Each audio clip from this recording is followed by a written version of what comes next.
মাওলা, খাস করে ফরিয়াদ করছি, আমার দেশ আপনি নিরাপদ করে দেন, আমার দেশ আপনি নিরাপদ করে দেন, আমার জমিন আপনি নিরাপদ করে দেন, আমার দেশ আপনি শান্ত করে দেন।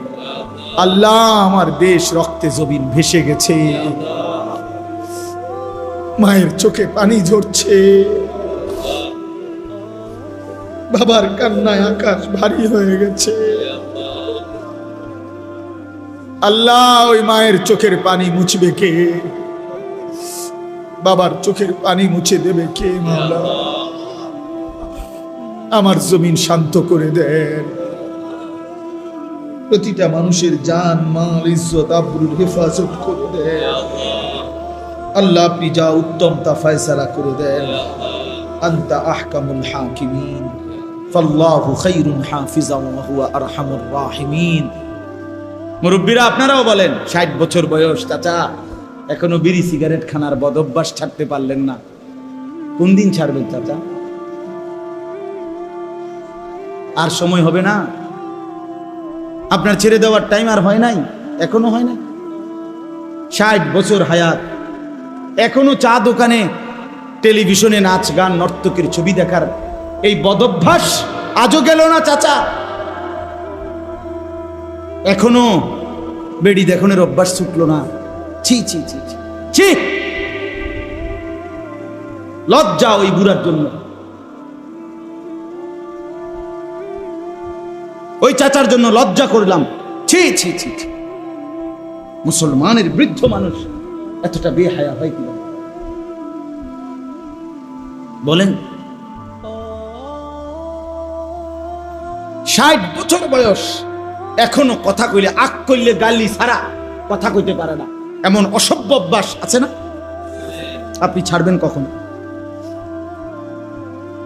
আপনি মরতেন না তাইলে বলেন?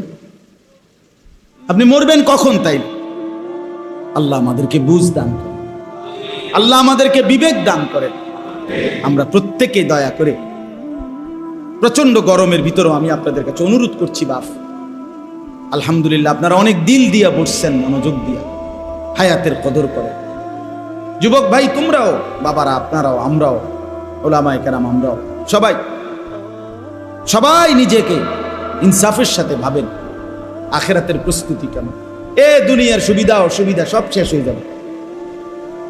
আমি মরলেও সুবিধা থাকবো, আমি মরলেও অসুবিধা থাকবে, থাকবে না? আমি আর আসবো, আমি মরার পরে পৃথিবীর সব মানুষ যদি সুখে শান্তির দেশেও জায়গা, আমার লাভ কি? কথাটা বলেন। এরপরে মানুষ গেছে গাড়ি একের সব আধুনিক হইয়া চাঁদের দেশেই গেছে গেছে, তো আমি আসিনি তো এরপরে মানুষের চাঁদের দেশে যাক আর মঙ্গল গ্রহেই চলে যাক, আমার লাভ কি? আমার লাভ?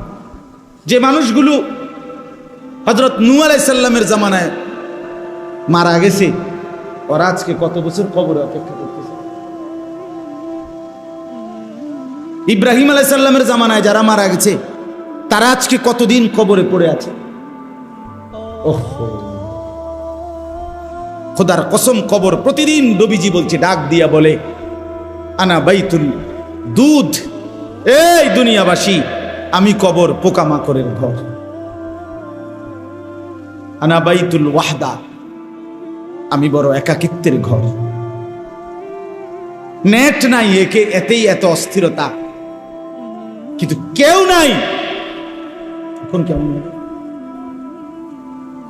এখন তো আলো আছে, অন্ধকার আছে, নিঃশ্বাস আছে, রোদ আছে, বৃষ্টি আছে, স্ত্রী আছে, ছেলে মেয়ে আছে, ভাত মাছ চাল ডাল আছে, শুধু নেট নাই। এতে করে কি পরিমাণ অস্থিরতা। অন্ধকার কবরে কি পরিমাণ একাকী থাকবে আমি কিংবা আপনি। যদি বলেন অবাস্তব, তো ঠিক আছে, এখন অবাস্তব তো এটা, অবাস্তব কথা এটা।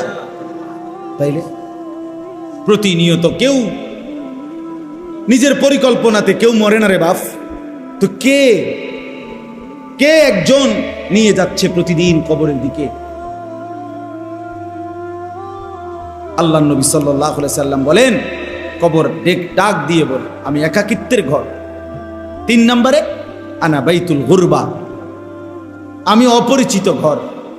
আহ, কবর বলে বান্দা, দুনিয়াতে যদিও এটা তোমার ঘর না, আরেক ঘরে গেলে ঘরের রুম টুম দেখে